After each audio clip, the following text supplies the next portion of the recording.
Tov Baruch Hashem. Today's Daf Yomi is Zevachim Daf Pevav, and we're going to start on the bottom of Pehei Amud Beis. Excuse me.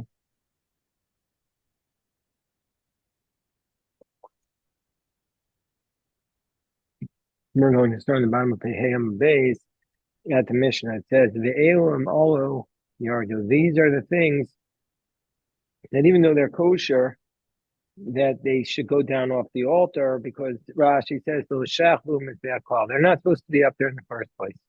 And this is the basar kachi kachim. And basar kachi kalim, the meat of the karbanos. The meat is supposed to be burnt. It's eaten. It's not supposed to be burnt until it comes down. Mosar omer, and the leftover parts of the omer offering, the parts that are eaten, and of the shtei lechem and the lechem apanim, these are all the grain offerings that are eaten.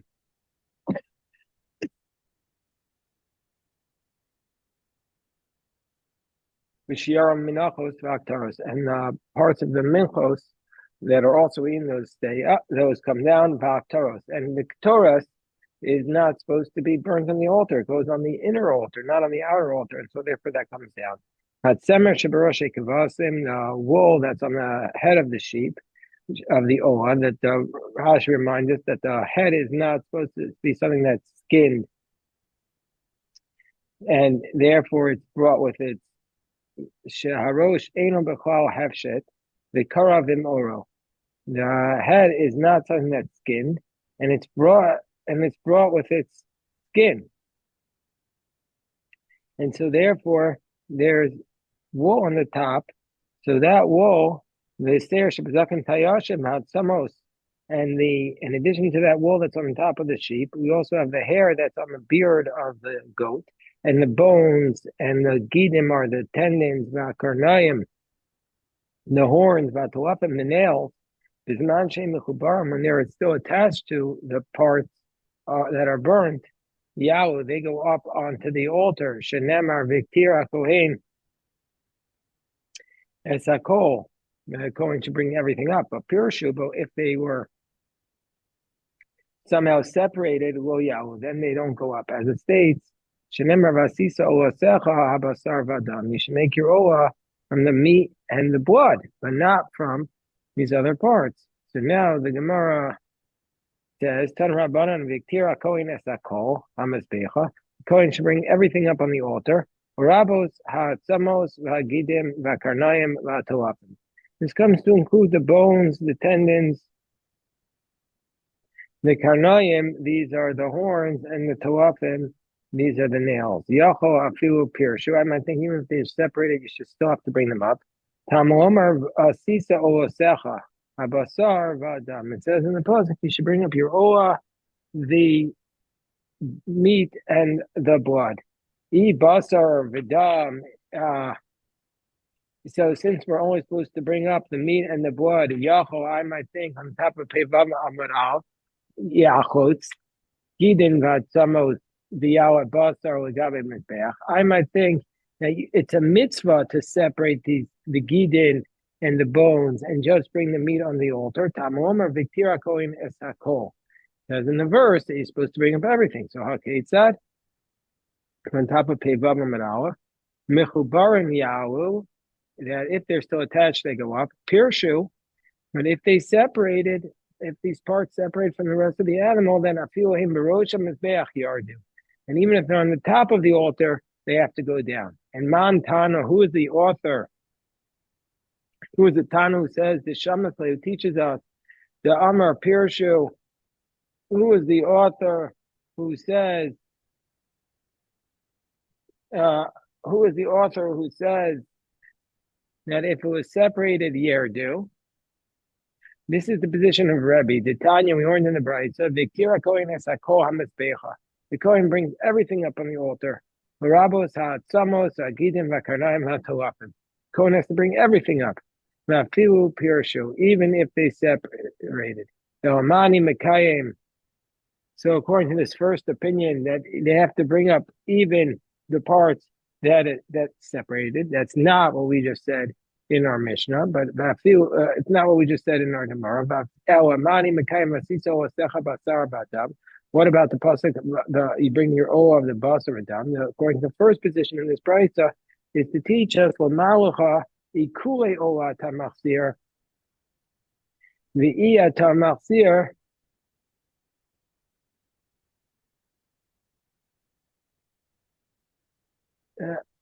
So he says ikue ola tamachzir v'iyah tamachzir ikue gidin v'atzamos. Is to tell us this idea that the ikue ola, that if there's a part of the ola that was not fully consumed and it burst off of the altar, then that part you have to return. But you don't have to return the ikue gidim va'atzamos that burst off the altar. Meaning to say, that only applies to the meat and the blood, but not the tendons and the bones. But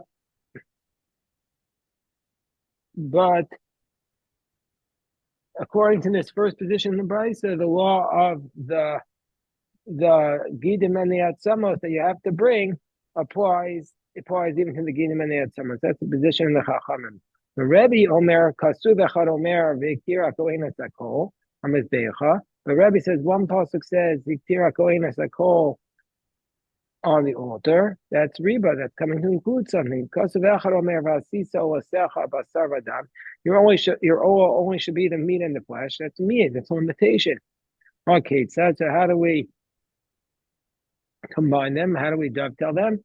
Mechubar and Yao, if they're still attached, they go up. Pirshu, if they separated a few of Rosh Mizbeach here do, even if they're on the top of the altar, they should go down.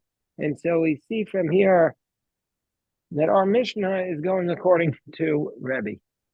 Hold on one second. Hold on 1 second.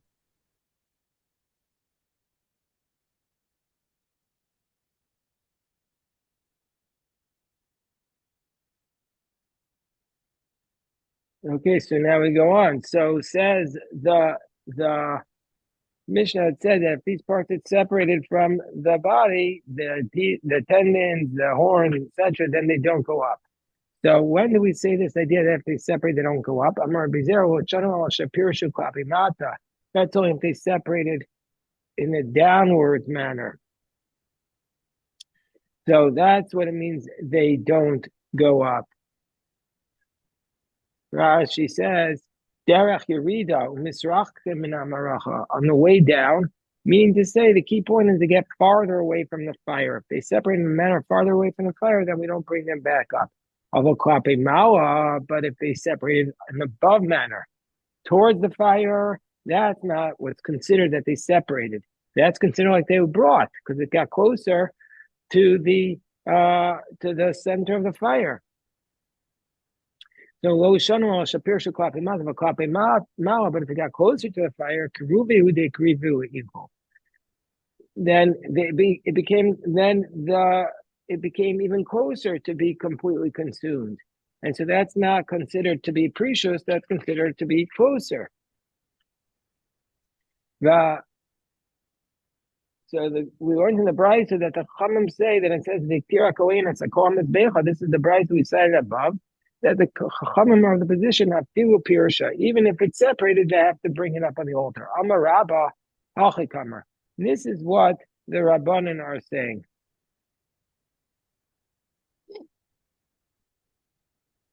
So this is what the Rabbanan are saying. Lo shanu el shapir shulachar zrika. When did the Rabbanan say that you have to bring up even the parts that separated, like the nails and the horns? That's when they separated after the blood was sprinkled on the altar. But if they separated before the blood was sprinkled on the altar, asya zrika visharistinu. But if they separated before it was sprinkled, then the sprinkling comes around and allows it to be used. The Kohen can even use these bones to make a handle for a knife. Rashi says of a Pershul with Neazrika, but if they separate before the sprinkling, and at the time of the sprinkling, they were not part of the altar. So then the sprinkler will come along and allow them They could be used, Rashi says, by hedjo, even for anything, but they belong to the Kohanim. And Rashi says you can make a handle for a knife. Rashi says, just like the meat becomes permitted, so too the bones are permitted. Because we say, Hanas, V'hainu Hanas Kohanim Karebi Yishmael. So this is the benefit of the Kohanim. The Kohanim get that. Savara, so rabbis of the position, Ki Adam Rabbi Yochanan Mishim Rabbi Shmuel. Nemar lo yeh b'olah, like, and this is in accordance with the position of Rabbi Shmuel, because Rabbi Shmuel says by the olah, the Kohen who brings it gets the skin. Lo yeh, he gets the skin. The nemar lo yeh b'asham, and also by an asham, it says that these words lo yeh. Ma asham atzmosav mutar, and just like by an asham, the bones are permitted for the Kohen. Af olah atzmosav mutar. So too, by an olah, even the bones are permitted.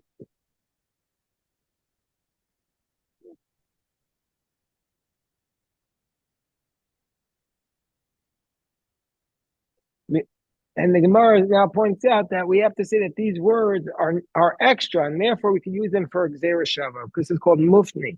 They're open, because if they weren't open, then we could break the Gzeira Shava, mufni. He will mufni, because if they weren't open, he called mifrach. We could break this Gzeira Shava by saying Mala Asham Shekain Bisaro Mutar. Well, just like by an, how can you compare an Asham to an Olah? By an Asham, the meat is permitted for it. So therefore, Lo yeh yasera ksiv. That lo yeh, these words are extra to teach us that they're shava. They're just like by the asham, the bones are permitted because the meats are permitted. And Rashi points out that the prohibition of noser doesn't apply because it's not something that's edible. So to by an olah, the bones are permitted. So Matzav Ravada Barava Atzamos Kachim Lefnei Zrika Molim Bahin. It says in the Tosefta of Ne'ilah that the bones of kachim, before they're sprinkled, you commit mi'il on them, and la'achar zrika ein mo'olim bahem. But after zrika, after the sprinkling of blood, there's no mi'ila. V'shel olah, but if it was an olah, mo'olim bahem la'olam. So it's explicit that after for an olah you can never use the bones, and here we're saying after the sprinkling you can. So isn't this a contradiction to what Rabbah said? Where it says ema. So read it as follows. Ema, read it. Vishal ola. The free words of the extra words are in the Torah. That they're extra. We don't have a specific reason for them, so we can use them for this Gzeira Shava, for this limud, for this teaching. So the Gemara says, what about this contradictory source that says that by the bones of an olah, there's always mi'ila, there's always misappropriation. Ema v'shel olah. So no, we have to amend the text. If it's an olah, pirshel of neizrika, a mo'aman. If they separated before the sprinkling, then there's no mi'ila on them. La'achar zrika, if they separated after the sprinkling, mo'an bahan or olah. Then there's always mi'ila. So it's not contradictory to Rabbah if he amends the text. Upuigi the Rabbi Elazar, the Amar Rabbi Elazar, argues Rabbi Elazar, it says pirshel of neizrika, mo'an bam. So Rabbah argues specifically with Rebbe Lazar, who says that if it's separated before the sprinkling, then there is still me'ilah, but after the drika, there is no me'ilah, but you're still not allowed to benefit.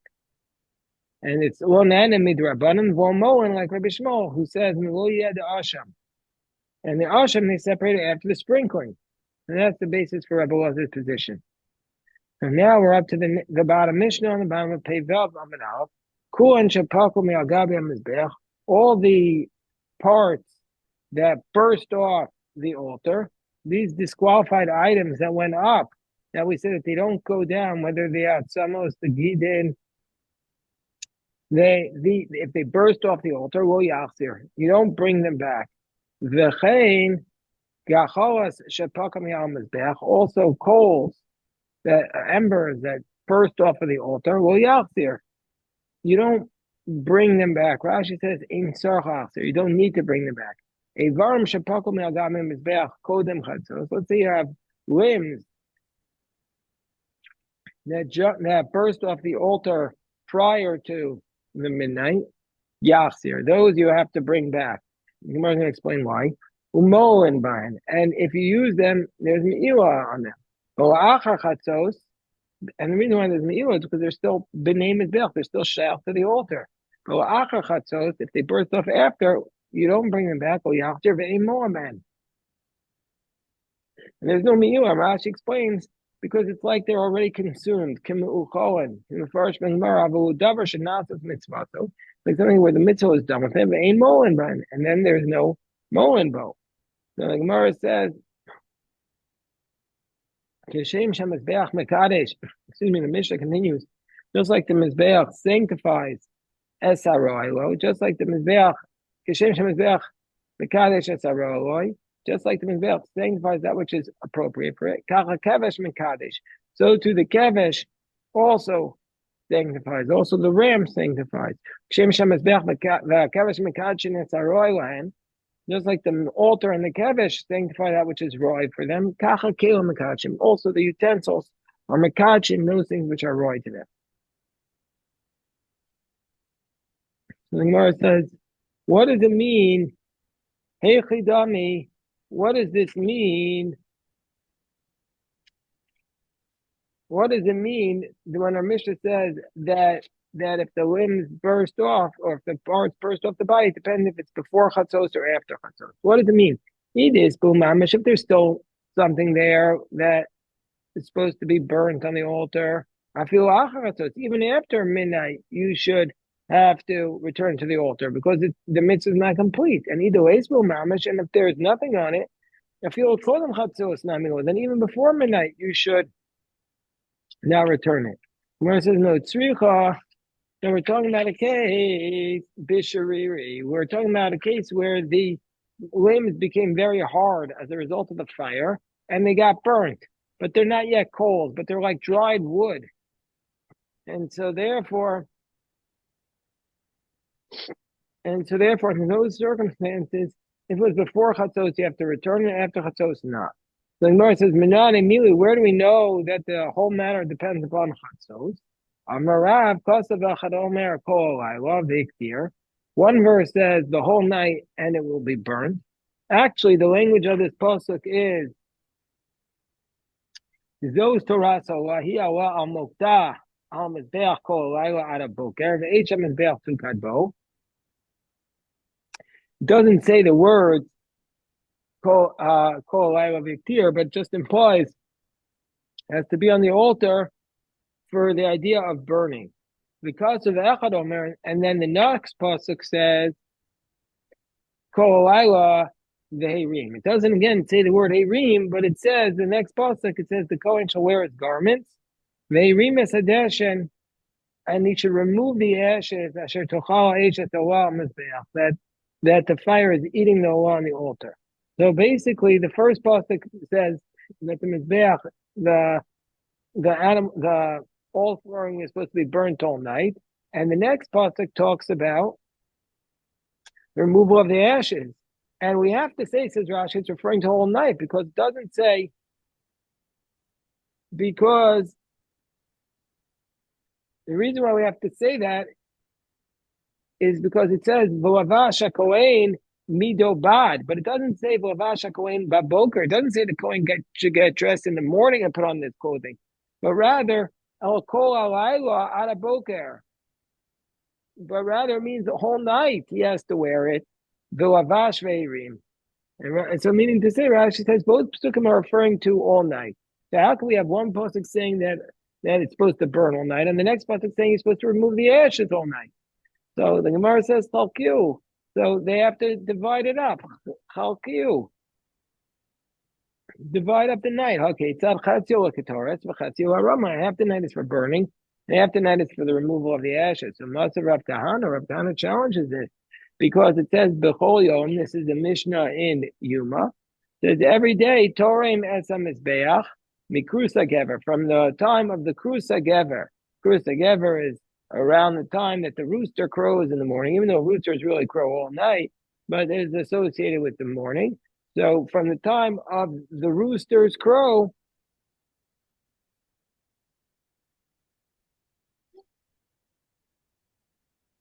we should say that there is a dispute in the Maseches Yuma on Daf from the base. What is Kriyas Kever? Is it the call of the rooster?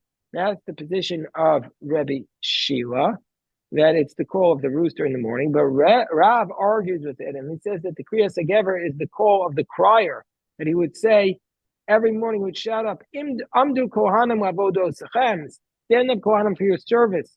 Uavim with Duchanam, Uavim to do your Duchan. You get up on your platform and sing the Yisrael Mamatchem and Yisrael for your Maimed. So every day they would get up and remove the ashes from the moment of the cry in the morning or right next to it. Either right before or after. Yom Kippurim and Yom Kippur bechatzos. They would start at midnight, mechatzos. And Biragoim, and on the festivals, Bashmor Sarishona, after the first watch of the night, which is prior to Chatzos. And if you want to be of the position that the idea that the time of removal of the ashes is biblical, meaning to say that from the second half of the night, you have to spend your time removing the ashes. How are we able to make it earlier? And also, so Rabbi Yochanan, no, so he says from the fact that it says in the first pasuk, it should burn all night. I know for sure it's until the morning. So why does the pasuk have to say ad boker? Why does it have to say until the morning? Mata amar ad boker. It's to give a morning to the morning, means that it's even earlier. So meaning say you start to remove the ashes earlier. So generally speaking, from the time of the call of the rooster or the call of the crier in the temple, that's enough time to remove the ashes. But Yom Kippur, Mishum Chulsha, the Kohen Gadol. On Yom Kippur, the Kohen Gadol, since he had to do all the service, and therefore we're concerned that it would be too hard for him, you start earlier, and he starts to remove it even from midnight. And Mechulsha, the Kohen Gadol, Bechatos, and Beragolim, and on the festivals, the Nefishi Karbonos, there's so many Karbonos in our brought. And so since there's so many Karbonos that are brought in the festivals, the Kadmi, how do we know that? The Kadmi, and how do we know that there are so many festivals brought, so many Karbonos brought? The Kadmi also Yisrael, because the Jewish people would come so early in the morning on the festivals.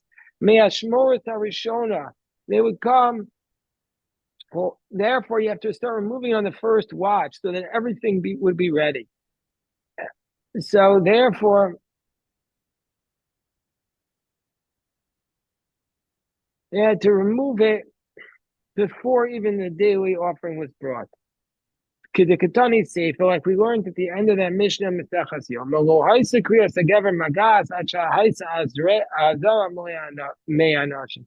And by the time the rooster crowed, or the crier made out, it was filled completely with people. The people came very early in the mornings to bring their karbanos. This is according to the position of Rashi, who says that the reason that they need to come and remove the Chumas Hadashin is because there are a lot of karbanos. And so therefore there's a lot of ashes on the altar. And so they had to need more time to clear it. The Tosafos of Rosh says, what does that have to do with it? Meaning to say, what does that have to do with the fact that there were so many people in the courtyard? There's nothing to do with it. It doesn't have to do with the cry of the rooster. It has to do with a lot of people. And so therefore, Tosafos Rosh says, "B'regoim nefishe karbanos v'nefishe Yisrael." Means on the festivals, there was a lot of people from Jewish people to come early, and it would be there's a lot of pushing. And if they would remove the ashes like an every day at the time of the rooster, they wouldn't be able um, to take them out. There were so many people there, and so therefore they would they did this earlier so that when the people showed up, they would be able to remove it from the courtyard before the Kriyas Geber. And so that's the reasoning. So okay, this is today's daf. Baruch Hashem. Today's daf, beautiful daf. Yashakoach.